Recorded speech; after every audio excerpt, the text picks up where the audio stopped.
Hello friends, welcome back to our channel. இந்த வீடியோவில் நம்ம என்ன பார்க்க போகிறோம்னு பார்த்தோம்னா மே 8க்கான கரண்ட் அஃபேர்ஸ். ஃபர்ஸ்ட் ஒன் பார்த்தோம்னா எந்த ரயில் நிறுவனத்துக்கு CMRL 2026ஆம் ஆண்டுக்கான உலகளாவிய சுற்றுச்சூழல் தலைமைத்துவமிக்க திட்டம் விருது வழங்கப்பட உள்ளது. சென்னை மெட்ரோ ரயில் நிறுவனத்துக்கு தான் இந்த விருது உலகளாவிய சுற்றுச்சூழல் தலைமைத்துவமிக்க திட்டம் விருது வழங்கப்பட இருக்கு. இந்த விருது புதுடெல்லியில் மே 22ஆம் தேதி நடைபெறும் உலகளாவிய எரிசக்தி தலைவர் உச்சி மாநாட்டில் வழங்கப்பட உள்ளது. அடுத்து பார்த்தோம்னா நாகாலாந்தின் மாநில ஆளுநர் யார்? நந்த் கிஷோர் யாதவ் அப்படின்றவர் தான் நாகாலாந்தினுடைய மாநில ஆளுநர். அவர் 3 நாள் பயணமாக தமிழகத்துக்கு வருகை புரிந்திருக்காரு. ஒரு மாநிலத்தோட ஆளுநர் யாரு அப்படின்றத நம்ம தெரிஞ்சுக்கிறோம். இதுல இருந்து நாகாலாந்தினுடைய மாநில ஆளுநர் நந்த் கிஷோர் யாதவ். அடுத்து அரசியலமைப்பு சட்டம் 164 கூறுவது என்ன? மரபுப்படி ஆளுநர் தேர்தலுக்கு முந்தைய கூட்டணி வெற்றி பெற்றிருந்தால் அந்த அணிக்கு தலைமை தாங்கும் கட்சியை ஆட்சி அமைக்க அழைக்கலாம், அல்லது அதிக இடங்களை பெற்ற கட்சி ஆட்சி அமைக்க விருப்பம் தெரிவிக்குமேயானால் ஆதரவு தெரிவிக்கும் கட்சிகள் அல்லது வெற்றி பெற்ற உறுப்பினர்களின் ஆதரவு திருப்தி அளிக்கும் அளவுக்கு உள்ளதா என்பதை உறுதி செய்ய வேண்டும். அதன் பின்னர் சட்டப்பேரவையில் பெரும்பான்மையை நிரூபிக்க கால அவகாசம் அளிக்க வேண்டும் அப்படின்றத பத்தி தான் இந்த விதி 164 கூறுகிறது. அடுத்து பார்த்தோம்னா ஃபேஷன் உலகின் மிகப்பெரிய காட்சி என்று வர்ணிக்கப்படும் மெட் காலா என்ற நிகழ்ச்சி எந்த நாட்டில் நடைபெறும்? அமெரிக்காவில் நடைபெறும். ஒவ்வொரு ஆண்டும் மே முதல் வாரம் நடைபெறும். 2026ஆம் ஆண்டுக்கான கருப்பொருள் ஆடைக்கலை அப்படின்ற கருப்பொருள்ல வெளியாகி இருக்கு. 1948ஆம் ஆண்டுல இருந்து இந்த உலகளாவிய மிகப்பெரிய காட்சி என்று வர்ணிக்கப்படும் மெட் காலா அப்படின்றது நடைபெறுகிறது. அடுத்து பார்த்தோம்னா தலைமன்னார் தனுஷ்கோடி இடையான பாக் நீரிணை கடல் பகுதியை 10 மணி 45 நிமிடங்களில் நீந்தி கடந்த முதல் தம்பதி என்ற பெருமையை பெற்ற தம்பதி யார்? அப்டி விஷாலி பிரிசித் அப்படின்றவங்க தான் தலைமன்னார் தனுஷ்கோடி இடையேயான பாக் நீரின் கடல் பகுதியை 10 மணி 45 நிமிடங்களில் நீந்தி கடந்திருக்காங்க. அடுத்து ஆபரேஷன் சிந்தூர் நினைவு தினம் எப்பொழுது அனுசரிக்கப்படுகிறது அப்படின்னு பார்த்தோம்னா மே 7, 2025. அதாவது இந்த ஆபரேஷன் சிந்தூர் அப்படின்றது மே 7ஆம் தேதி 2025 தான் தொடங்கினாங்க. அதனுடைய ஓராண்டு நினைவு தினம், அதாவது ஓராண்டு நிறைவடைந்த நிலையில நினைவு தினம் நம்ம அனுசரிக்கிறோம். கும்பகோணம் வட்டம் மூப்ப கோவிலில் 500 கிலோ எடையில் ஐம்பொன்னால் ஆன ஆபரேஷன் சிந்தூர் நினைவு தூண் வடிவமைக்கப்பட்டு வருகிறது. கடலூரில் இயங்கு வரும் shine India soldiers welfare association சார்பில் தான் இந்த ஐம்பொன்னால் ஆன ஆபரேஷன் சிந்தூர் நினைவு தூண் வடிவமைக்கப்பட்டு வருகிறது. அடுத்து தாய் குழந்தைகள் நலனை மேம்படுத்த மத்திய அரசின் எந்த தளம் அறிமுகப்படுத்தப்பட்டுள்ளது? ஜனனி அப்படின்ற தளம் தான் தாய் குழந்தைகள் நலனை மேம்படுத்த மத்திய அரசு இந்த தளத்தை அறிமுகப்படுத்தியிருக்காங்க. எங்க அறிமுகப்படுத்தினாங்க அப்படின்னு பார்த்தோம்னா தேசிய உச்சி மாநாட்டில் அறிமுகப்படுத்தினாங்க. இது தற்போதுள்ள குழந்தை பிறப்பு மற்றும் குழந்தை ஆரோக்கிய இணையதளத்தின் மேம்படுத்தப்பட்ட பதிப்பாக உருவாக்கப்பட்டுள்ளது. RCH அப்படின்ற இணையதளத்தினுடைய மேம்படுத்தப்பட்ட பதிப்பாக தான் இந்த ஜனனி தளம் அப்படின்றது உருவாக்கப்பட்டிருக்கு.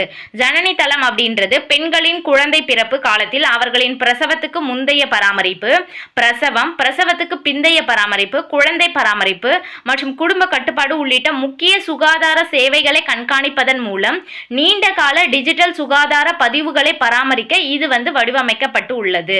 எந்தெந்த மாதிரியான விஷயம்லாம் இதுல கன்சிடர் பண்றாங்க அப்படின்னா பெண்களின் குழந்தை பிறப்பு காலத்துல அவர்களினுடைய பிரசவத்துக்கு முந்தைய பராமரிப்பு, பிரசவம், பிரசவத்துக்கு பிந்தைய பராமரிப்பு, அதுக்கப்புறம் குழந்தை பராமரிப்பு மற்றும் குடும்ப கட்டுப்பாடு முக்கிய சுகாதார சேவைகளை கண்காணிப்பதற்காக இந்த டேஷ்போர்டு உருவாக்கியிருக்காங்க.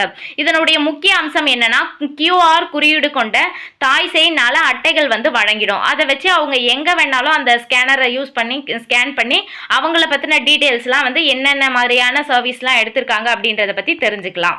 அடுத்து ஜோர்டானின் பாஸ்பேட் மற்றும் பொட்டாஷ் சுரங்கங்களை செங்கடலில் உள்ள எந்த துறைமுகத்துடன் இணைக்க 360 கிலோமீட்டர் நீள ரயில் பாதையை அமைக்க $2.3 பில்லியன் மதிப்பிலான ஒப்பந்தத்தை ஐக்கிய அரபு அமீரகம் இறுதி செய்தது அப்படின்னு பார்த்தோம்னா அகாபா அப்படின்ற துறைமுகத்துடன் இணைக்கிறதுக்காக தான் ஐக்கிய அரபு அமீரகம் இறுதி செய்திருக்காங்க. ஜோர்டானினுடைய பாஸ்பேட் மற்றும் பொட்டாஷ் சுரங்கங்களை இந்த துறைமுகம் எங்க எங்க இருக்கு? செங்கடல்ல இருக்கு. செங்கடல்ல இருக்க இந்த துறைமுகத்துடன் இணைக்கிறதுக்காக ஐக்கிய அரபு அமீரகம் வந்து உறுதி செய்திருக்காங்க ஒப்பந்தத்தை. தொடர்ந்து இந்தியர்கள் 180 நாட்கள் தங்கலாம், 5 ஆண்டுகளுக்கு செல்லுபடியாகும் என்ற டெஸ்டினேஷன் விசாவை எந்த நாடு அறிமுகப்படுத்தியுள்ளது அப்படின்னு பார்த்தோம்னா தாய்லாந்து நாடு தான் வந்து இப்படி ஒரு கவர்ச்சிகரமான ஒரு விசாவை வந்து அறிமுகப்படுத்தியிருக்காங்க. நம்ம வந்து எந்த விஷயத்துக்காக போறோமோ, அதாவது வந்து இந்த டூரிஸ்ட் விசாவை தாண்டி சில பர்போஸ்க்காக மட்டும் போறோம் அப்படின்னா அவங்களுக்கு வந்து 180 நாட்கள் வந்து அங்கேயே ஸ்டே பண்ணிக்கலாம். இது வந்து 5 வருஷத்துக்கு வந்து செல்லுபடி ஆகும் அப்படின்ட்டு சொல்லியிருக்காங்க. அடுத்து எஸ்ஆர் பொம்மை வழக்கு கூறுவது என்ன அப்படின்னு பார்த்தோம்னா இப்போ தற்போது அரசியல்ல பல்வேறு குழப்பங்கள்லாம் நடந்திருக்கு. இதுல வந்து இந்த எஸ்ஆர் பொம்மை வழக்கு வந்து சில விஷயங்கள்ல வந்து முன் வச்சிருக்காங்க. அந்த எஸ்ஆர் பொம்மை வழக்குனா என்ன அப்படின்னு பார்த்தோம்னா இது வந்து 1994ல மார்ச் 11ல தீர்ப்பு வந்த ஆண்டு தான் வந்து எஸ்ஆர் பொம்மை வழக்கு. இதோட பின்னணி என்ன அப்படின்னு பார்த்தோம்னா 1989ல கர்நாடகாவில் எஸ்ஆர் பொம்மை தலைமையிலான ஜனதா தளம் அரசு கலைக்கப்பட்டு பிரிவு 356 கீழ் குடியரசுத் தலைவர் ஆட்சி அமல்படுத்தப்பட்டதை எதிர்த்து இந்த வழக்கு வந்து தொடர்ந்தாங்க. கர்நாடகாவில் எஸ்ஆர் பொம்மை தலைமையிலான ஜனதா தள அரசு வந்து கலைச்சிட்டு குடியரசுத் தலைவர் ஆட்சி 356 வந்து கொண்டுட்டு வந்துட்டாங்க.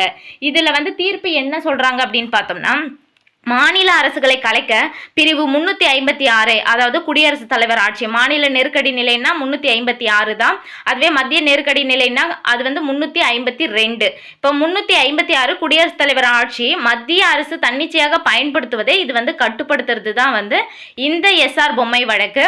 இது வந்து பார்த்தோம்னா பெரும்பான்மையை நிரூபிக்க சட்டமன்றத்தில் தான் வாய்ப்பு வழங்கப்பட வேண்டும் அப்படின்றத வந்து கட்டாயமாக்கியிருக்காங்க. பெரும்பான்மையை வந்து நம்ம ஆளுநர் மாளிகையிலே வந்து நிரூபிக்க வேண்டிய அவசியம் கிடையாது, சட்டமன்றத்தில் தான் அதுக்கான வாய்ப்பு வந்து வழங்கப்பட வேண்டும் அப்படின்றத கட்டாயமாக்குறது எந்த வழக்கு அப்படின்னு பார்த்தோம்னா எஸ்ஆர் பொம்மை வழக்கு. எஸ்ஆர் பொம்மை வழக்குக்கான ஆண்டு என்ன அப்படின்னு கேட்டாங்கன்னா 1994. ஓகே ஃப்ரெண்ட்ஸ், இந்த வீடியோ உங்களுக்கு பிடிச்சிருந்தா லைக் பண்ணுங்க, உங்க ஃப்ரெண்ட்ஸ்க்கும் ஷேர் பண்ணுங்க, மறக்காம சப்ஸ்கிரைப் பண்ணுங்க. தேங்க்ஸ் ஃபார் வாட்சிங்.